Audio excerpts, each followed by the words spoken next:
Hello friends, आप सभी का एक बार फिर से स्वागत है आपके अपने यूट्यूब चैनल स्मार्ट स्टडी में।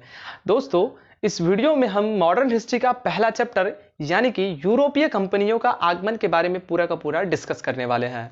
इस वीडियो में आपको पूरी की पूरी समझ विकसित हो जाएगी कि यूरोपीय कंपनी यूरोप से भारत क्यों आए हुए थे, कब आए हुए थे और वो लोग कैसे कैसे यहाँ पर आए और सबसे पहले कहाँ पर एंट्री मारे थे। और ये चैप्टर जो है दोस्तों काफ़ी इंपॉर्टेंट हो जाता है हर कॉम्पिटिटिव एग्जाम्स के लिए, क्योंकि मॉडर्न हिस्ट्री का ये पहला चैप्टर है, ठीक है। और मॉडर्न हिस्ट्री अपने आप में एक बहुत ही स्कोरिंग पार्ट होता है हिस्ट्री का, क्योंकि हिस्ट्री में सबसे ज़्यादा क्वेश्चंस मॉडर्न हिस्ट्री से आते हैं, ठीक है। अगर मान लीजिए कि हिस्ट्री से अगर 30 क्वेश्चन पूछा जा रहा है तो 20 क्वेश्चंस केवल मॉडर्न हिस्ट्री से रहते हैं और 10 में से जो है मिडिवल और एंशिएंट से रहते हैं। तो दोस्तों, इस वीडियो को आप बहुत ही ध्यान से और लास्ट तक देखिएगा। तो चलिए इस वीडियो को शुरू करते हैं। तो फ्रेंड्स, सबसे पहले मैं बता दूं कि इस चैप्टर का आप जो डिफाइन कीजिएगा तो इसका मतलब क्या निकलेगा। इसका मतलब यही निकलेगा कि यूरोपीय कंपनी जो है, यूरोप की जो कंपनी है, जैसे कि पार्ले कंपनी जो टूथपेस्ट कंपनी हो गई या फिर जितनी भी कंपनी है वो क्या कर रही है, बिजनेस कर रही है। तो यूरोपीय कंपनी का आगमन मतलब वो कंपनी भारत में आई और क्या करने, तो बिजनेस करने। तो वही कुछ इसी पर आधारित चैप्टर होने वाला है। तो आप पहले समझिए बात को कि यूरोपीय कंपनी का जो है वो भारत में आगमन होता है। इसका मतलब वो यूरोप की कंपनी उठ करके यहां पर भारत में आती है। तो सबसे पहले मैं आपको बता दूं कि यूरोप जो है भारत से बहुत पहले से कनेक्टेड था। आप अगर एंशिएंट हिस्ट्री पढ़े होंगे या नहीं भी पढ़े होंगे तो आप सिकंदर के बारे में जानते होंगे दोस्त। सिकंदर जो है उसका भारत पर आक्रमण हुआ था, जो विश्व विजेता है, लेकिन भारत को तो नहीं जीत पाया, वो वापस भाग गया था, उसकी सेना की मनोबल टूट गई थी। तो सिकंदर 326 बीसी में सिकंदर जो है 326 बीसी में भारत आया था और उस टाइम पे वो आक्रमण वगैरह किया, लेकिन वो जीत नहीं पाया पूरी तरह से भारत को। उसका सेना का मनोबल टूट गया और यहां से उसको भागना पड़ गया। तो ये सिकंदर बीसी जब 326 बीसी में यहां पर आया हुआ था तो इसी टाइम से भारत से यूरोपीय कंट्री जो है कनेक्ट हो चुका था। यानी कि अब नया कोई बात नहीं रह गई कि वो यूरोपीय कंपनी भारत में आएंगे तो वो कुछ नया नहीं रह गया। अब इसको आप एकदम पृष्ठभूमि समझिए इसका। सबसे पहले देखिए कि भारत से ऑलरेडी जो है सिकंदर पूरी की पूरी यहां पर कनेक्टेड है, ठीक है। और वापस जब गई थी सिकंदर हार करके तो इसकी कुछ सेना, सिकंदर तो अपना स्थलीय मार्ग से आया था, स्थलीय मार्ग से चला गया, लेकिन इसकी कुछ सेना जलीय मार्ग से भी गई थी, ठीक है। तो यूरोप जो है, यूरोप वो अपने भारत से पहले से ही कनेक्टेड था। अब क्या होता है वो अब समझिए। ये अपना भारत है ना, और ये क्या हो गया, हमारा यूरोप हो गया, ठीक है। तो यूरोप से जो भारत का जो स्थलीय मार्ग था, यूरोप से जो भारत का स्थलीय मार्ग था उसमें बीच में पड़ता है तुर्की, ठीक है। सिकंदर के टाइम से ये कनेक्टेड है, यहां से अपना आवागमन चल रहा है, व्यापार अभी भी चल रहा है, व्यापार चल रहा है, ठीक है। सिकंदर के टाइम से ही भारत से जब कनेक्टेड है तो व्यापार अभी भी चल रहा है। व्यापार किस चीज का चल रहा है, 2 मिनट वेट कीजिए, मैं आपको बताता हूं। तो पहले देखिए, यहां यूरोप हो गया, यूरोपीय कंट्री से बीच में क्या पड़ता है आपका, तुर्की पड़ता है, ठीक है। तो तुर्की पर क्या हुआ, अरबी मुसलमान जो थे ना, अरबी मुसलमान,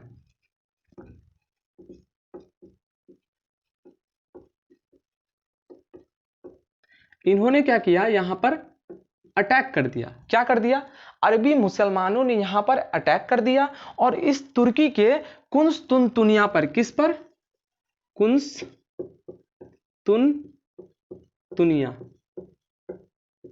तुर्की के किस जगह पर अटैक किया, तुर्की के एक शहर कुंस्तुनतुनिया पर अटैक किया और उसको कब्जा कर लिया। अब आप समझिए कि जैसे यूरोप से आप जा रहे हैं भारत, ठीक है, स्थलीय मार्ग से गाड़ी लेके जा रहे हैं और ऐसे ऐसे आप ब्रेक अचानक लगाते हैं, क्या हुआ भाई तुर्की में, तो अरबी मुसलमान कहता भाई मेरा कब्जा हो गया, मैं नहीं जाने दे रहा, मैं आगे नहीं जाने दे रहा।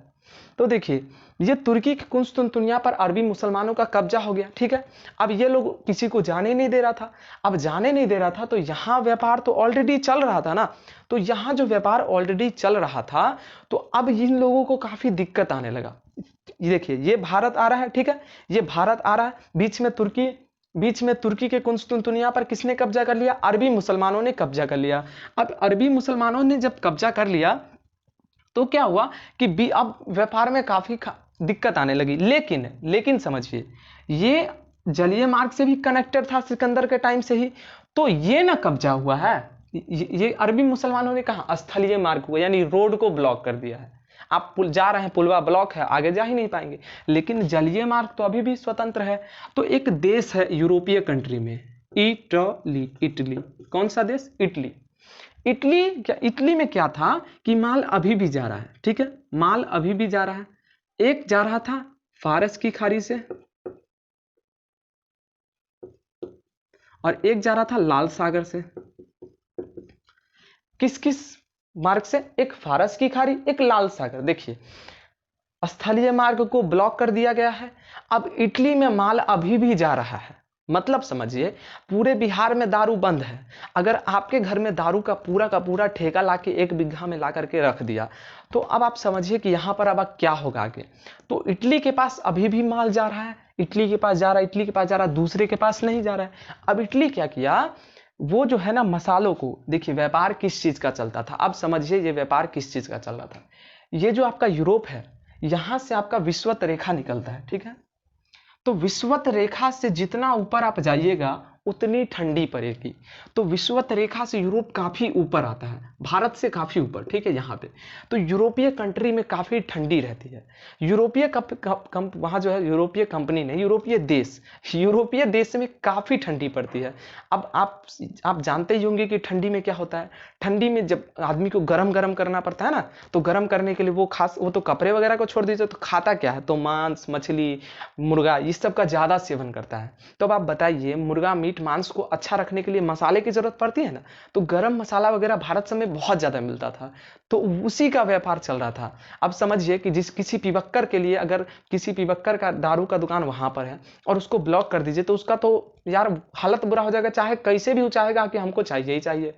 तो ये जो है यूरोपीय देश, इसको मसाला क्या हुआ कि अब ब्लॉक कर दिया गया, मसाला लाने के लिए अब जाने ही नहीं दे रहा था, और केवल इटली में ही जलीय मार्ग से व्यापार हो रहा था। अब इटली के पास बहुत मसाला आ गया, इधर तो मसाला है ही नहीं, इधर खत्म हो गया। अब इटली क्या किया, इटली अपने मनमानी दाम पे एकदम दे दिया, महंगा कर दिया। जैसे बिहार में दारू बंद है, अगर सपोज कीजिए कि आपके पास दारू बहुत ज्यादा मात्रा में आ जाता है, आप क्या कीजिएगा, 50 रुपए का दारू का 500 में बेचने लगेगा। अगर पूरे बिहार से दारू खलास हो जाए तो बेचिएगा, और लोग खरीदेंगे, ललटेन लेकर के ढूंढेंगे, आपको खरीदेंगे, जरूर खरीदेंगे, ठीक है। तो इटली क्या किया, इटली मनमानी दाम पे बेचने लगा। कोई कहता था भाई यार रहम कर ले यार, कहाँ गारेगा, जमीन में गार के रखेगा पैसा। वो बोलता था भाई हम ला रहे हैं, हम अपना मार्ग, मेरा काम है व्यापार करना, हम करवे करेंगे। तो अब देखिए इटली में माल जा रहा है और इटली सबको सप्लाई कर रहा है ऊंचे दाम पे। अगर नॉर्मली करता तो कोई दिक्कत नहीं था, लेकिन वो ऊंचे दाम पर सप्लाई कर रहा था, तो यहीं पर दिक्कत आ गई। अब जाकर के यूरोपीय जो है देश है, जो अन्य देश है इटली के अलावा, जो पुर्तगाल, स्पेन से, वो सब सोचने लगा ससुरा ऐसे ही चलता रहा तो एक दिन हम कंगाल बन जाएंगे, राइट, कंगाल बन जाएंगे अगर ऐसी इटली लूटता रहा तो। अब सोचता है वो सब कि हमें भारत को जलीय मार्ग से खोजना पड़ेगा, ठीक है। क्या सोचता है, हमें भी भारत को जलीय मार्ग से खोजना पड़ेगा। और यही पूरा सीन है इस चैप्टर का, कि वो खोजते खोजते खोजते खोजते भारत पहुंच जाता है। तो अब हम इसको एक नए मैप से समझते हैं, ठीक है। आप इसका एक स्क्रीनशॉट लीजिए, मैं इसे मिटाऊंगा और उसके बाद जो है मैं एक नया मैप बनाऊंगा इस पर, तब जाके मैं आपको समझाऊंगा। और लास्ट में मैं आपको बताऊंगा कि आपको इसका नोट्स कैसे बनाना है, और मैं अपना नोट्स भी दिखाऊंगा आपको, ठीक है। तो वो मैं लास्ट में बताता हूं, पहले आप इसका एक स्क्रीनशॉट लीजिए। तो आई होप आपने स्क्रीनशॉट ले लिया होगा। अब मैं इसे मिटाता हूं, ठीक है।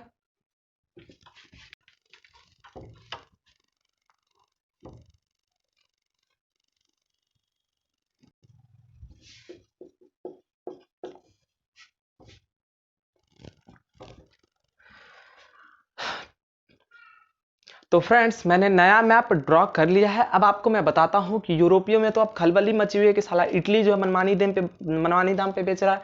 अब हमको कुछ ना कुछ करना पड़ेगा। तो अब क्या हुआ कि यूरोपीय कंट्री जो है, यूरोपीय कंट्री में मैं 2 को स्पेसिफिक छांट के लिख दिया हूं, क्योंकि पुर्तगाल और स्पेन जो है वही अब तहलका मचाने वाला है, ठीक है। पुर्तगाल और स्पेन जो है वही अब तहलका मचाने वाला है, वही आगे आता है, जैसे कि मान लीजिए कि कोई लूट रहा है आपको, ठीक है, कोई आपको लूट रहा है, तो उसमें से जब तक कोई आवाज़ नहीं उठाएगा तब तक कैसे होगा, काम चलेगा। तो पुर्तगाल और स्पेन की बड़ी दिलचस्पी थी कि यार हम समुद्री मार्ग की खोज करें। ये जितना भी आप खाली देख रहे हैं ये सब क्या है, ये सब समुद्री है ना, समुद्र है। आप मैप उठा करके देखिएगा तो ये सब समुद्र है। तो अब जा करके क्या सोचा कि पुर्तगाल की चलो हम एक आदमी भेजते हैं जो खोज करेगा। तो सबसे पहला आदमी भेजता है बार्थोलोमेओ डियाज को। किसको भेजता है, बार्थोलोमेओ डियाज को। मैं यहां पर लिख देता हूं, पहला आदमी बार्थोलोमेओ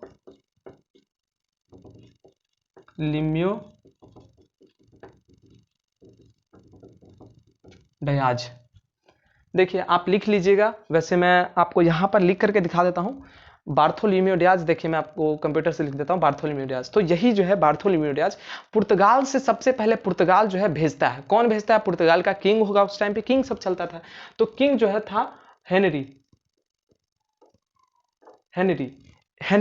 हेनरी को दिलचस्पी थी रास्ता दिखाने में समुद्री मार्ग में, तो इसको द नेविगेटर इसका टाइटल है, हेनरी द नेविगेटर। राजा या राजकुमार इसको कहीं कहीं किताब में लिखा है। तो बात तो उतना ही पे गया, राजकुमार ही राजा बनेगा।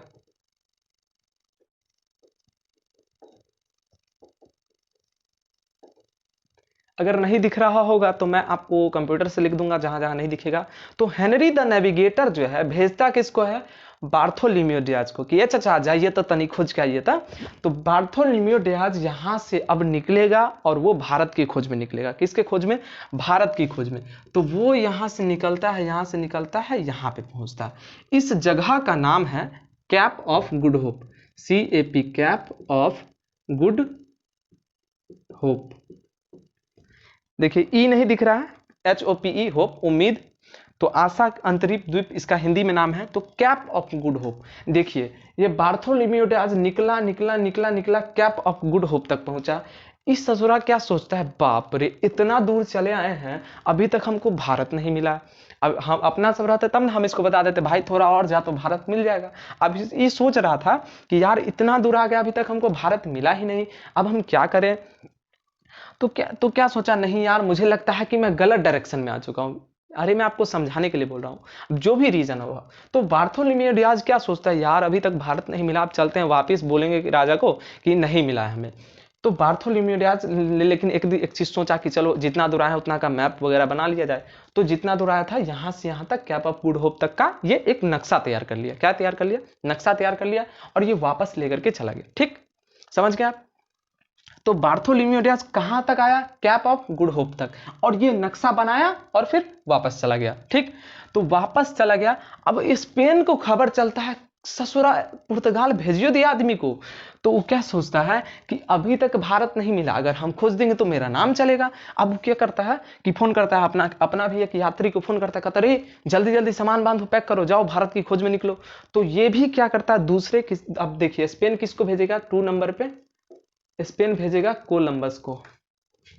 कोलंबस किसको भेजा, कोलंबस को। किसने भेजा, स्पेन ने भेजा। पहले पुर्तगाल ने बार्थोलोमेओ डियाज को भेजा था। क्या वो सफल हुआ, नहीं सफल हुआ, लेकिन कैप ऑफ गुड होप तक आया और वो यहां तक का मैप बना करके ले गया। ठीक है, बार्थोलोमेओ डियाज आया, कैप ऑफ गुड होप तक का मैप बना के ले गया, लेकिन स्पेन के पास मैप नहीं था। इस ससुरा जल्दबाजी में बोला जाओ रे जाओ रे जाओ, जल्दी जाओ। तो ये क्या हुआ कि कोलंबस यहां से निकल पड़ता है स्पेन से। अब ये गाना गा रहा था, कौन दिशा में लेके चला रे बटोहिया, कौन दिशा में। अभी क्या हुआ, इसके पास तो पूरी तैयारी थी नहीं, जल्दबाजी में निकला था। इस ससुरा आया इधर से, आते आते आते आते आते रास्ते भूल गया। ले अब इस भारत इधर है, ये भूल गया रास्ता। भारत इधर है, ये भूल गया रास्ता, ये पहुंच गया अमेरिका। कहां पहुंच गया, अमेरिका पहुंच गया। अमेरिका कब पहुंचा, 1492 में। कब पहुंचता है ये अमेरिका, ये कोलंबस निकला और ये भटक गया, कौन दिशा में चला गया। अब ये कोलंबस पहुंच गया अमेरिका। तो एक ऑब्जेक्टिव यहां से बनता है कि अमेरिका की खोज किसने की, तो कोलंबस ने। रे भैया ये भूतलायल नहीं था, अभी समुद्री मार्ग का खोज चल रहा है ना, तो समुद्री मार्ग नहीं पता था उस टाइम पे, 1492 की बात है। तो कोलंबस ने खोज किसकी कर दी, अमेरिका की। वास्तव में खोज क्या किया था, समुद्री मार्ग का। अब भैया जो लिखा है बुक में वही सब, तो इसका ऑब्जेक्टिव ये बनता है कि अमेरिका की खोज किसने की, कोलंबस 1492 में, राइट। अब देखिए बार्थोलोमियोडियाज भी नहीं, यहाँ तो आधा तो आया था लेकिन वो वापस भाग गया। स्पेन जो है इधर स्पेन भेजा कोलंबस को, इस ससुरा इधर भाग गया। अब देखिए अब तीसरा बार पुर्तगाल फिर सोचता है क्या कि हमारे पास आधा मैप है, ठीक है, आधा मैप मेरे पास है ऑलरेडी। तीसरा आदमी अब आएगा जिसका नाम है वास्को डी गामा। यहां पर आप लिखेंगे वास्को डी गामा। कौन, Vasco da Gama. Vasco da Gama पुर्तगाल से तीसरा आदमी, देखिए अब तीसरा आदमी आ रहा है, इधर इटली अपना काम कर रहा है, बेच रहा है। तीसरा आदमी अब यहां से वो आएगा, तीसरा आदमी को लाते हैं भैया, चलो तीसरा आदमी का आप लाइन पाड़ते हैं, ये तो थोड़ा ये हो गया है ना। तीसरा आदमी का देखिए ब्लैक कलर से लाइन है। तीसरा आदमी आया यहां तक, कैसे आ गया, झटाक से आ गया। कैला, इसको तो मैप था आधा का, ये बार्थोलोमियोडास तो पहले इसको मैप दे दिया था कि जाओ आधा दूरी, कोई दिक्कत नहीं होगा, तो आधा दूरी ये झटाक से आ गया। अब वास्को डी गामा क्या सोचता है कि अगर मैं आधा दूर आ चुका हूं और अगर मैं आगे नहीं गया तो मेरा नाम क्या होगा, मैं तो साला बर्बाद करके जाऊंगा, इतना दूर तो ऑलरेडी बार्थोलोमियोडास आ चुका था, है ना यार, मैं पेट्रोल खर्चा डीजल खर्चा ये सब तो बर्बाद करके जाऊंगा। तो क्या सोचता है कि रिस्क तो मैं लूंगा, जीवन में रिस्क हमेशा लेना चाहिए। अब ये सोचता है कि भाई मैं रिस्क लूंगा, इसको पता नहीं था कि भारत का इतना बड़ा समुद्र है, हित्यचा का इतना बड़ा, अब इतना बड़ा समुद्र है, फिर भी ये सोचता है कि मैं रिस्क लूंगा, जीवन में रिस्क लेना चाहिए। अब ये वास्को डी गामा रिस्क लिया और सोचता है कि मैं अब जाऊंगा, चाहे इधर इधर इधर इधर कहीं भी भाग जाऊं, उसको पता नहीं था। तो ये अब निकला इधर, देखिए अब ये रिस्क ले चुका है। रास्ता में इसको मिला एक गुजराती, पूछ देता है कभी कभी, इसलिए लिख लीजिए। अभी मैं आपको स्क्रीनशॉट बोलूंगा लेने के लिए, तब आप लीजिएगा, अभी मत लिखिए, अभी आप सुनिए, ठीक है। गुजराती कौन मिला, अब्दुल हमीद, ये गुजराती है अब्दुल हमीद। इससे पूछा भैया भारत को जानते हो, किधर है भारत, बोलता जाओ ना इसी साइड में, नाक के सीधे चले जाओ, भारत मिल जाएगा। तो ये जो है वास्को डी गामा अब चला, वास्को डी गामा को थोड़ा मोटिवेशन मिला कि हाँ ये आदमी जानता है भारत को, भारत जो है इधरे है। अब ये क्या होता है कि ये चल दिया चल दिया चल दिया चल दिया, फाइनली भारत ये ज्यादा ऊपर पहुंच गया, यहाँ नहीं पहुंचता है, यहाँ पहुंचता है। तो अब जाकर के वास्को डी गामा की जो है खोज पूरी हुई, वास्को डी गामा पहुंच चुका है भारत। अब वास्को डी गामा को हम अलग से पढ़ेंगे, क्योंकि यहां पढ़ेंगे तो आपको उतना अच्छा से समझ में नहीं आएगा।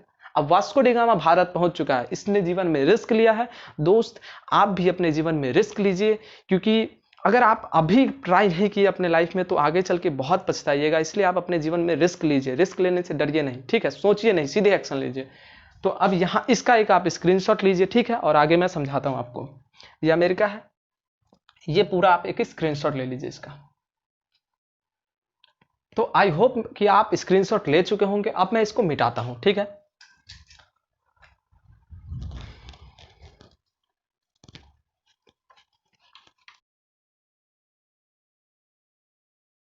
तो फ्रेंड मैं वास्को डी गामा को अब यहां पर ला चुका हूं भारत में। देखिए भारत में वास्को डी गामा को मैं ला चुका हूं, इधर से ये वास्को डी गामा पहुंच चुका है, ठीक है।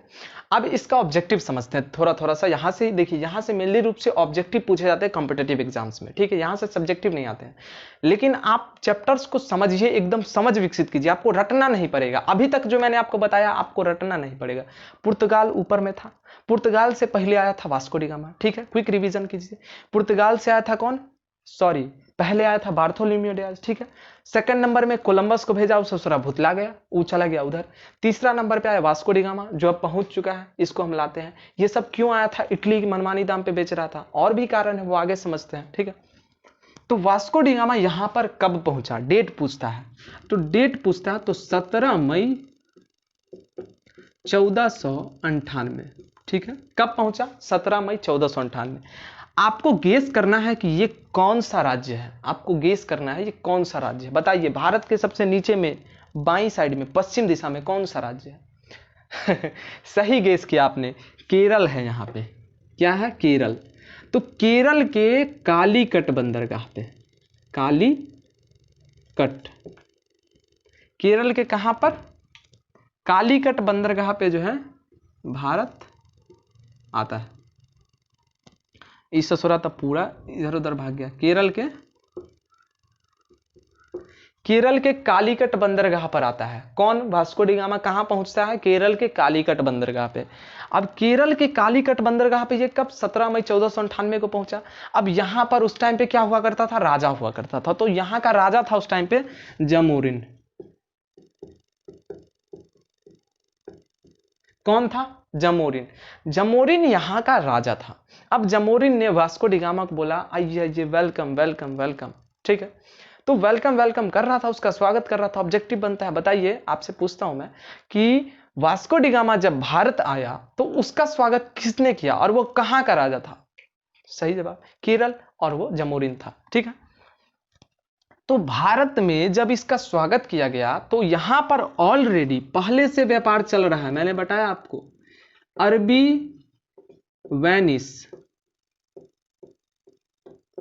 अरबी वेनिस का ऑलरेडी व्यापार चल रहा था। आपको बताया ना अभी कि इटली में जो माल जा रहा था, वो जो मनमानी दाम पे बेच रहा था, वो ये अरबी सब भेज रहा था। अरबी मुसलमान ने ही तुर्की पर कब्जा कर रखा था, ताकि स्थलीय मार्ग से कोई लाएगा नहीं, जलीय मार्ग से कोई लेके जाएगा नहीं, और हम मनमानी दाम पे बेचेंगे। ठीक है, तो क्या हुआ कि वास्को डी गामा जब आया तो जमोरिन ने कहा रहा था आइए सर वेलकम। अब पीछे से उसका कॉलर खींच रहा था अरबी वेनिस, बोला था ससुरा सुन, पीछे से कॉलर सुन सुन सुन। अब जमोरिन इधर पीछे ताक रहा है तो कह रहा है, अगर अरबी वेनिस बोला है, अगर तू ससुरा उसको समझ गया ना कि पुर्तगाली क्यों आया है, यार यूरोपीय कंट्री से कोई देश आ गया है तो समझ गया, ओ हो जाम है ना रास्ता, इसीलिए वो आया। अब जमोरिन को कहता है अगर तू साला स्वागत किया उसका, पीटेंगे तुमको। अब जमोरिन बेचारा क्या करता है ना, क्योंकि अरबी वेनिस उसको मुनाफा दे रहा था बहुत ज्यादा, तब ना माल लेके जा रहा था।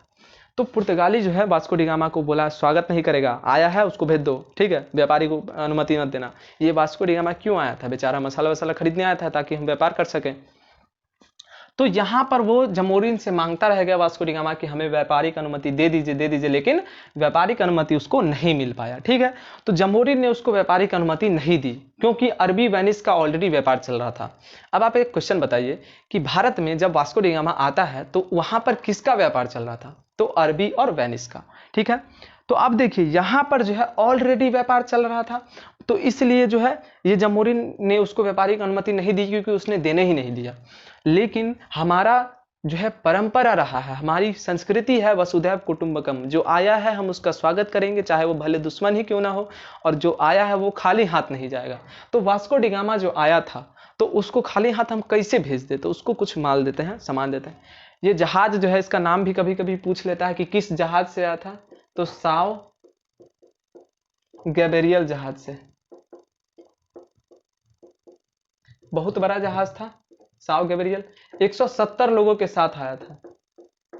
ठीक है, 170 लोगों के साथ आया था ये। अब ये बरकाटा के जहाज है, अब इसको क्या किया, ये माल भरना चालू कर दिया वास्को डी गामा बड़का जहाज में, और ये वापिस चला जाता है। माल वगैरह सब इसमें जो भर के लाया था, पैसा वैसा सब खाली कर दिया, और ये इसमें जो है साओ गैब्रियल नामक जहाज में ये माल लोड करके चला जाता है। समझ गए आप इतना? ये चला जाता है। अब यहां पर होने वाला है एक बहुत ही बड़ा आश्चर्यजनक घटना। ठीक है, यही घटना जो है सभी यूरोपीय कंपनी को आकर्षित कर दी कि आप आओ भारत में आओ, भारत में आओ।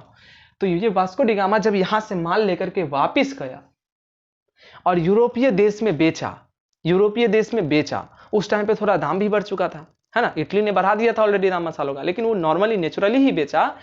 तो उसने जितना का सामान खरीदा था, जितना का सामान खरीदा था और जितना उसका भाड़ा किराया में लगा खर्चा, उसको काट दीजिए तो उसको 60 गुना मुनाफा हुआ। 7 नहीं बोला हूं, 60 गुना मुनाफा हुआ। अब वास्को डी गामा का सर चकराने लगा पुर्तगालियों का, ये क्या हो रहा है? वास्को डी गामा बोला बाप रे, 60 गुना मुनाफा, 60 गुना मुनाफा हुआ, बाप रे इतना मुनाफा हुआ। सब कितना, देखिए अगर किसी चीज को आपने 5 रुपया में खरीदा, भाड़ा किराया जोड़ लीजिए 5, तो 10 हो गया, बेचा 610 में, 610 में 60 गुना, सीधे 60 गुना। 10 रुपया काट दीजिए इसमें से, 60 गुना मुनाफा। इतना मुनाफा देख करके पुर्तगालियों ने सोचा बाप रे, इटली तो हमको लूट रहा था, ये इतना सस्ता में लाके इतना महंगा बेच रहा था। तो वास्को डी गामा जो है ये व्यापार जब यहां से लेकर के गया, तो अब जा करके पुर्तगाली सोचता नहीं ऐसा नहीं होगा, फिर अब वो धराधर वो पुर्तगालियों को भेजेगा। पुर्तगाली के बाद अन्य कंपनियां भारत में आएंगी, सब धीरे धीरे कंपनी में आएगा। इसी को बोलते हैं यूरोपीय कंपनी का आगमन। कहां पे भारत में आगमन। पहले कौन, वास्को डी गामा आया, सफल यात्री तो वास्को डी गामा। तो भारत की खोज, हाँ ऑब्जेक्टिव, भारत की खोज किसने की, तो वास्को डी गामा 1498 में, ठीक है, वास्को डी गामा 1498 में भारत की खोज की थी, ठीक है।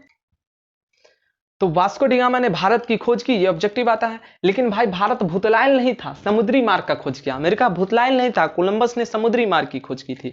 तो देखिए ये 60 गुना मुनाफा हुआ ना, तो अब जाकर के पुर्तगाली सेकंड वाइस पुर्तगाली पेड्रो अल्वारेज इसको धराधर भेजेगा, जिसको हम अगले वीडियो में समझेंगे, ठीक है दोस्तों। देखिए अब जो मैंने आपको यहाँ पर बोर्ड पे पढ़ाया, इसको आपको नोट्स कैसे बनाना है, पहले तो मैं दिखा देता हूँ आपको मेरा नोट्स। ये देख लीजिए आप, मेरा नोट्स है, ठीक है। आपको जो मैंने बोर्ड पे बताया सेम टू सेम आपको उतार देना है, ठीक है। कुछ लाइन आप की पॉइंट लिख दीजिएगा जिससे आपको याद रहे। वैसे आपको इसमें कुछ भी ज्यादा याद नहीं करना पड़ेगा, जो मैं आपको समझाऊंगा। इस तरह से आपको अपना नोट्स बनाना है, ठीक है। ये नोट्स हो गए मेरे। इस तरह से आपको नोट्स को अपना बनाना है। यहां तक मैंने समझा दिया है, इससे आगे का मैं समझाऊंगा, फिर अगले दिन नोट्स दिखा दूंगा, ठीक है। आप इसका एक स्क्रीनशॉट ले लीजिए पहले। तो आपने इसका एक स्क्रीनशॉट ले लिया होगा, ठीक है। अब इसका जो स्क्रीनशॉट लिया है, इसी तरह से आपको नोट्स बनाना है। अब दोस्तों मैं बात कर लेता हूं एक अपने बारे में कुछ। तो दोस्त ये मैंने YouTube पर आज तक इससे पहले बोर्ड वाला वीडियो ऐसा कभी नहीं बनाया था। ये मेरा पहला वीडियो है जिसमें मैं इसमें पूरा का पूरा मॉडर्न हिस्ट्री स्टार्ट किया हूँ। इसका पूरा सीरीज आएगा लंबा चौड़ा। ये पहली बार मैं ऐसा वीडियो बना रहा हूँ बोर्ड से रिलेटेड। मैंने आज तक कभी भी टीचिंग किया ही नहीं है, ऐसा मॉडर्न हिस्ट्री वगैरह कुछ भी नहीं। ये मेरा पहला वीडियो। तो दोस्त कृपया करके एक बार आपसे रिक्वेस्ट है कि आप मुझे कमेंट में बताइए कि आपको क्या अच्छा लगा और इसमें क्या आपको प्रॉब्लम दिखा, जिससे मैं इसको सुधार सकूँ अगले वीडियो में। और आपको अपना नोट्स खुद तैयार करना है, ठीक है दोस्तों।